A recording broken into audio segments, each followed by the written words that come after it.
देखती हुई आंखों, सुनते हुए कानों, धड़कते हुए दिलों, मचलती हुई सांसों की खिदमत में मैं अबरार काशिफ प्यार, एहतराम और सलाम पेश करता हूं। रक्स करती है फजा, वजद में जाम आया है। रक्स करती है फजा, वजद में जाम आया है। फिर कोई लेके मोहब्बत का पयाम आया है। मैंने सीखा है जमाने से मोहब्बत करना, तेरा पैगाम मोहब्बत मेरे काम आया है। मैं अगर ये कहता हूं तेरा पैगाम मोहब्बत, तो इसका मतलब यह है संजय भाऊ राठौर साहब का पैगाम मोहब्बत। इसका मतलब यह है कि वजाहत मिर्जा साहब का पैगाम मोहब्बत। इसका मतलब यह है कि डॉक्टर राहत इंदौरी का पैगाम मोहब्बत। इसका मतलब यह है इनायत सौद साहब का और सलीम चाउस साहब का, ये तमाम पूरे हिंदुस्तान का पैगाम मोहब्बत जो पूरी आलमी सतह पर पहुंच जाना चाहता है। इसीलिए आपने इल्म, अदब की, इंसाफ की ये शम्मा यहाँ पे रोशन की है। आसपास में जो बिखरे हुए जरा से लोग मुझे नजर आ रहे हैं, उनसे गुजारिश है कि वो इस महफिल में आ जाएं। आपकी खूबसूरत समातों की इस महफिल को जरूरत है, आपकी शिरकत की इस महफिल को जरूरत है, जिस्मानी तौर पर और रूहानी तौर पर आ जाएं। और मुझे वरना यह कहना पड़ेगा कि तेरा चुप रहना मेरे जहन में क्या बैठ गया, तेरा चुप रहना मेरे जहन में क्या बैठ गया, इतनी आवाजें तुझे दी के गला बैठ गया।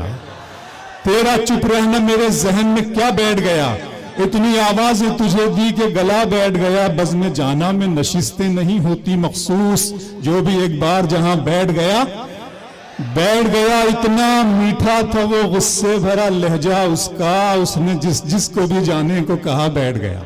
तो आ जाइए दोस्तों, आ जाइए, आप भी आ जाइए इस महफिल को। बहुत बहुत खूबसूरत महफिल हुआ चाहती है।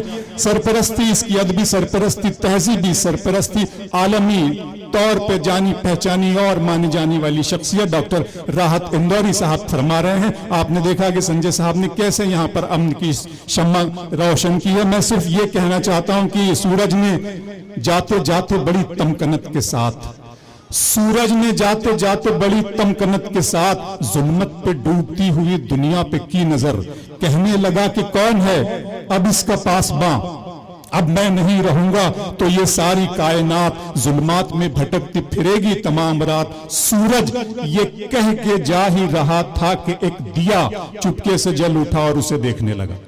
सर, आपने इल्म इंसाफ की ये शम्मा यहाँ पर रोशन किए। इस्तकबाल करें, जोरदार तालियां बजाएं अदब की, तहजीब की इस खूबसूरत जश्न के लिए जो उर्दू के नाम से यहाँ पर मुनक्किद हुआ है। मार्टिन लूथर किंग ने कहा था कि तुम उड़ो, अगर उड़ नहीं सकते हो तो दौड़ो, दौड़ नहीं सकते हो तो चलो, चल नहीं सकते हो तो रेंगते रहो, मगर आगे को बढ़ते रहो, आगे को चलते रहो। अगर रास्ते में कहीं कंकर और पत्थर है तो अच्छा जूता पहनकर रास्ता तय किया जा सकता है, लेकिन जूते में कंकर हो तो अच्छे रास्ते पे चलना दुश्वार हो जाता है। इसका मतलब यह है, इसका मतलब यहां तो मार्टिन लूथर किंग ने कहा था। इससे आगे मैंने जो नतीजा, मैंने जो अखज़ किया है वो ये सोचा है कि जूते में कंकर का मतलब ना होने का मतलब यह है कि इंसान को अंदरूनी तौर पर मजबूत होना चाहिए, इंसान को रूहानी तौर पर मजबूत होना चाहिए, इंसान को आध्यात्मिक तौर पर मजबूत होना चाहिए, ताकि वो बाहर की ताकतों का, बाहर की मुसीबतों और परेशानियों का मुकाबला कर सके। इसलिए जरूरी है कि हमारा रिश्ता साहित्य से मजबूत हो, क्योंकि साहित्य इंसान और इंसानियत बनाने का काम करता है। मैं आप सबको मुबारकबाद कहता हूं। इसलिए संजय साहब, इस मुशायरे को मैं सिर्फ मुशायरा नहीं कहता बल्कि रूहानी अस्पताल कहता हूं, जहां आत्मा का इलाज किया जाता है। आइए खूबसूरत महफिल, इसको गफ्फार आतिश साहब के हवाले करते हैं कि वो आए और इस महफिल में अपना कलाम पेश करें। तमाम शोराए इकराम से एक गुजारिश है, मुझे सलीम चाउस साहब की तरफ से ये हुक्म मिला है कि वक्त, दामन वक्त बहुत तंग है, वक्त का ख्याल रखते हुए ताकि तमाम शोराए इकराम की शिरकत डिग्रस में हो जाए, इस हिसाब से इस बात का ख्याल रखते हुए अपना कलाम पेश करें। जनाब गफ्फार आतिश साहब। ए दोस्त, दुआ और मसाफत को बहम रख, ए दोस्त, दुआ और मसाफत को बहम रख, ये मेरी हथेली है, यहां पहला कदम रख। जोरदार तालियां बजाएं इस मुशायरे के लिए, बहुत अच्छा लगेगा, बहुत अच्छा लगेगा। गफ्फार आतिश साहब। अस्सलाम वालेकुम रहमतुल्लाहि व बरकातहू। सबसे पहले सलीम चौहान साहब से गुजारिश। सलीम चौहान साहब को, जाहिद परवान, अच्छा सलीम चौहान, सॉरी, और दीगर तमाम, जसीम साहब। आज ये गफ्फार साहब। कौमी यकजहती का मुशायरा और उर्दू का एक छोटा सा तालिब इल्म अपनी बात पहुंचाने में कहां तक कामयाब है? जी गफ्फार साहब। अर्ज किया है, खुलूसो प्यार की माला के मोती फूट जाएंगे। खुलूसो प्यार की माला के मोती फूट जाएंगे, हमारी एकता के सारे बंधन छूट जाएंगे। वाह वाह वाह वाह। हमारी एकता के सारे बंधन छूट जाएंगे, मोहब्बत ही से हर मैदान में तनकर खड़े हैं हम। मोहब्बत ही से हर मैदान में तनकर खड़े हैं हम। अगर नफरत पिरोगे तो सभी टूट जाएंगे। बहुत अच्छा है, वाह वाह वाह। अगर नफरत पिरोगे तो सभी टूट जाएंगे। तो चलो यूं करते हैं कि अना के खुलूसो प्यार का पौधा हरा किया जाए। खुलूसो प्यार का पौधा हरा किया जाए। खुलूसो प्यार का पौधा हरा किया जाए। अना के पेड़ को जड़ से मिटा दिया जाए। वाह। अना के पेड़ को जड़ से मिटा दिया जाए। और सोने की चिड़िया हुआ करता था हमारे देश, आज भी है।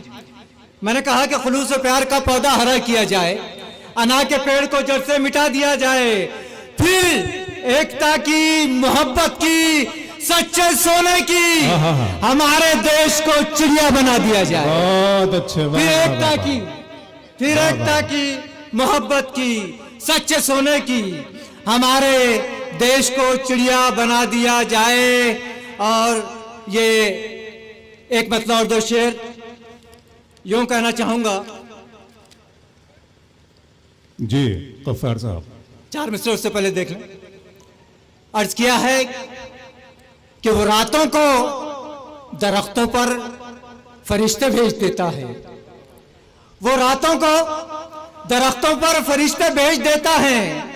गिरेना नींद में पंछी सहारे भेज देता है। क्या कहने, वाह। गिरेना नींद में पंछी सहारे भेज देता है। अगर ईमान कामिल हो मुसीबत में भी बंदे का, वो तूफानों में भी आतिश किनारे भेज देता है। बहुत अच्छे, वाह वाह। वो तूफानों में भी आतिश किनारे भेज देता है। और ये 4 मिसरे पढ़कर मैं अपनी जगह लेना चाहूंगा कि जो वक्त का तकाजा है। गफ्फार साहब बिल्कुल कि समाजी बेहिसी अपनी कुछ ऐसे गुल खिलाती है। समाजी बेहिसी अपनी कुछ ऐसे गुल खिलाती है, खुशी की, शादमानी की बहारें रूठ जाती है। बहुत अच्छे। खुशी की, शादमानी की बहारें रूठ जाती है। किसी बेवा का बच्चा जब निवाले को तरसता है, किसी बेवा का बच्चा जब निवाले को तरसता है, तो खुददारी के खैमों की तनाबें टूट जाती है। बहुत अच्छे, तो खुददारी के खैमों की तनाबें टूट जाती है। अल्लाह बहुत अच्छे। क्या कहने गफ्फार